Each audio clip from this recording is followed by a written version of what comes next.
This isn't something, that would normally come easy for anybody to just open up and share these stories.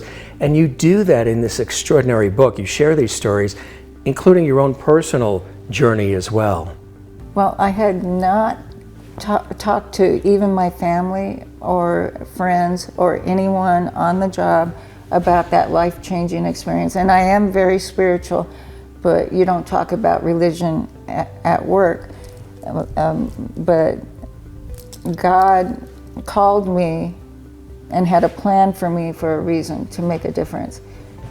And it was very difficult to put the words down in writing, because what happens is, with each of these incidents, you relive them and the emotion. And at the time that you're in real life living it and handling it, you don't have time for emotion in law enforcement. It's a fluid situation. It's kind of a thinking game, and bringing in what resources do I need for this given situation.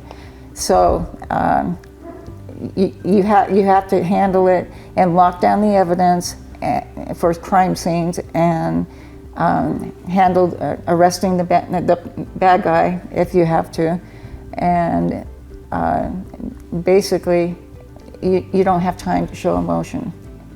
And you can't show emotion sometimes because you don't want to upset the witnesses, the family members, and that kind of thing.